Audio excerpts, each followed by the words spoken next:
give us a bit of an introduction now to yourself. Just your name, your age, your family, a bit about your family, and then just also what you do for a living. Okay. My name is Mokati, Agnes Ledwaba. I'm 40 years old, and then I have 2 kids. Lisiru is my firstborn. He's 12 years, 4th of September. And then my daughter is Biketlo. She's 10 years. And then I'm working as an administrative assistant. Yes. Okay, perfect. I've been blessed with a pigeon pair then. A boy and a girl. Oh, so, Mokati, we are going to start now. So we're going to go straight into the serious questions, okay? So, okay. Yeah, take us back to that day when you were diagnosed with breast cancer. I mean, what led up to it? Yeah. When I called the doctor that I asked if maybe the tests are ready because we were waiting for the test. Then he told me that you can come, and then the tests are ready. And then when he told me that yes, the tests are back, and then you got breast cancer, I was shocked. And then I didn't know how to say or react. But the news that I received, I felt like crying. And then on that day, when the doctor just told me, I just went to the mall so that I can clear my mind. I didn't want to go home straight immediately because the way I was feeling. So I just want to maybe see people so that I can hear voices around me so that I can just adjust what the doctor has said to me. You see? Yeah, I can imagine, Mokati. So was it like a regular checkup for you, or were you feeling a lump somewhere, or what happened before you went for the tests? Before I went to the test, in January, around 6 January, I was feeling tired. I was sleeping a lot, and my body was tired. So I thought maybe it's because of the traveling, because we were at Limpopo coming to Gauteng. So I thought maybe it was traveling. That's why my body was tired. But at night, when I was lying on the bed, I started touching my breast. I don't know what came to my mind. So I touched my breast, and then on the right, I can see there's a lump, and then the left one, there's nothing. I even asked my husband. I said, I'm feeling something strange on my right hand lump. Can you just feel it? My husband jumped and then said, okay, let me feel it. And then he felt the right lump, and then I looked at his face, and then he was like, yeah, that's yeah. I even felt there's something in your breast. Okay. And it's the best way, I'll go to the doctor so that we can be sure that it's breast cancer. Oh, shame. Okay, all right. So then you. That's why on January, I went to the doctor and explained everything to the doctor, and then the doctor even checked my right, both of my breast, and then he said, okay, I can hear there's a lump on your right hand breast. So to be on the safe side, I think you need to go to do some tests so that we can be 100% that is breast cancer, and we don't want to delay the test. Okay. That's why my journey now, going to hospital, doing some mammogram, because normally what I don't do mammogram. I don't know, I didn't think about mammogram. I was doing pap smear. Normally I go for pap smear, but mammogram, I never thought of mammogram. Okay, yes, yeah, because you're so young, yeah. Yeah, I never thought of, you see, pap smear, yes, is the thing that after maybe 3 years or 5 years, or even I asked my doctor, when can I come back for the pap smear? But mammogram, I never did mammogram. It was my first time when they wanted to check if it really is the breast cancer. Okay, I understand. Okay, so shame. Then you found out, yes, it's positive. You were diagnosed with breast cancer, and yeah, you were so shocked. Yes. And your obviously your family as well. Hey, did you tell them afterwards? Yes. do you have any family history of cancer, Mokati? Yeah, my aunt from my father's side. Yes, he died of cancer, but it was not breast cancer. It was a cancer because the time when she discovered that she is having cancer, it already spread all over her body. Oh, shame. Okay, I understand. All right, so there is so she died of breast cancer, my aunt. Yeah. Okay, all right. Okay, Mokati. So now after the doctor told you the news, now you're positive. You were diagnosed now with breast cancer. What was the treatment plan for you? Okay, the treatment, my doctor transferred, because it's a GP, he transferred me to a specialist, Dr. Kanyile, the specialist who's working with cancer. Then I went there, and then they told me that, okay, you'll be receiving treatment. And then because my breast cancer was, that's the stage. It was the third stage. The third one, and then they say, okay, it likely is not the last stage, and then we only discover that we have only breast cancer only, and then it was like about to move to my under your lymph nodes. What do you call? Okay, yes. Okay. So now they say it's going to treat. We started with the first one, the reddish one. What do they call it? And that one I don't like it. The red devil. The name.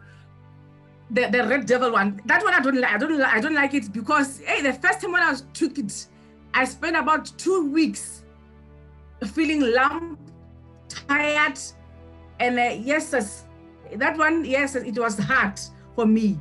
The first treatment, it was very hard for me. For the whole 3 months, I was struggling. At least the second one, the taxi one, at least is much better. Okay, because this one is but it's not that hard compared to the first one. So this one, yes, I know that if maybe Friday I'm going for a treatment, and then Saturday, Sunday I'm fine, but Monday the results, the side effects start on Monday. Okay. You feel like you are having a flu, your body's tired, your body is painful, but what can we say? Is the treatment, that the way we receive the treatment, and then yes, they have told us that we go to receive, see a certain side effect of the treatment. Okay. So the way it goes, yes, because even my finger that start to become black. Okay. I noticed something, even my face. My face, I can see my face. I don't like my face anymore. Oh, shame on God. As I say, what can we say? But I'll finish. Yes.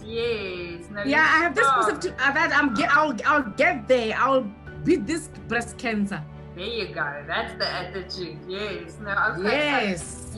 And I'm counting now. I'm counting weeks now, because the first week of August I'll be finishing my second treatment. Oh, fabulous. Okay, that's really good to hear. Then you will be done with the chemo. Oh, fabulous. Yeah, I'm done with the chemo, and then wait for the operation date, and then they'll tell me when, and yeah, okay. Take it from there. Okay, all right. Have they already discussed the operation with you? Did they say what they are going to do or not yet? They did, but they say after the chemo, they need to check how the breast, the lump, because they need to check, and then they said they're either going to cut, and then take out what is the lump, and then, or they might remove the breast. So I'll hear from them after the chemo, after they tested everything. Are they going to remove the whole breast or are just going to cut only now? But I'll hear from them, because they did give me these two options, that they might do these two options. Okay, now I understand. Okay, perfect. All right, Shane. And Mokati, can you give us now a bit of a indication? I know when you get diagnosed with cancer, there are a lot of costs involved. Did you maybe have a medical aid, or what was your financial support? Yes, I'm having medical aid. Okay, and are they good? Are they covering all your costs? Yes, they did. Yes, they are covering all the costs. That is fantastic. Because because other tests, I did other tests. The doctor asked me to do other tests to check if maybe this cancer is it a family thing or what. So the medical aid was refusing to pay for that that test, but the doctor said no, because I did inform them before we do the test. They're supposed to pay it. So see, everything, they have arranged everything, and then they managed to pay for that test. Okay, that's really good to hear. Okay, that's fabulous. All right, and now tell us a bit about your experience with Platinum Life. You know, throughout your claims process and even after your claims process. Okay, Platinum Life before cancer, everything is fine before and after.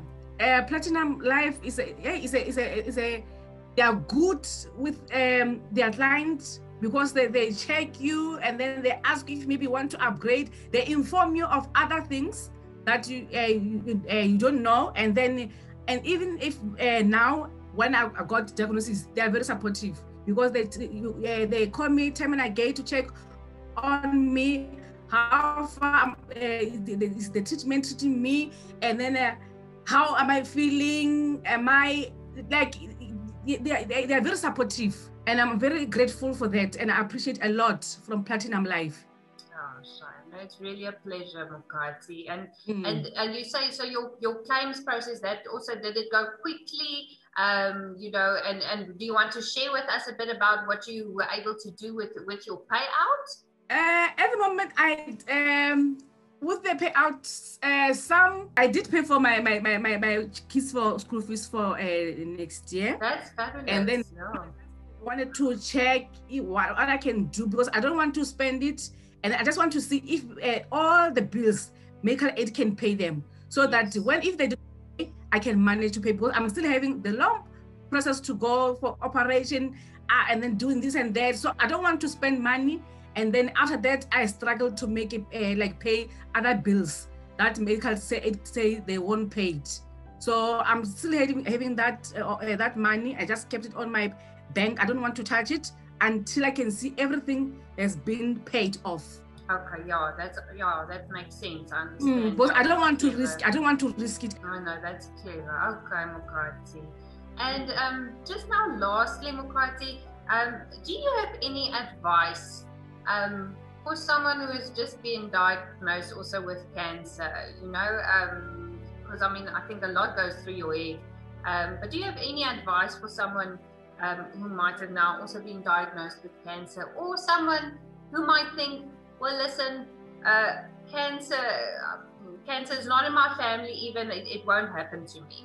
My advice is that if maybe a person got diagnosed with breast cancer or whatever cancer, they're supposed to like speak to a family, or they can maybe ask for a family, or maybe the person who can, maybe they can trust, and then don't like that, because on my side, what I did, I just accepted.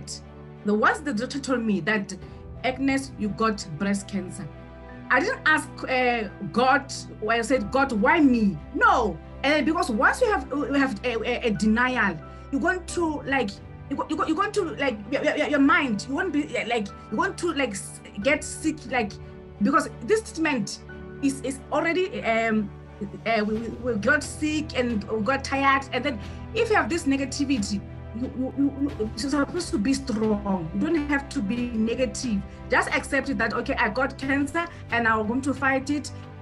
So you need to like accept it and then move on. Just be positive. Have a positive mind.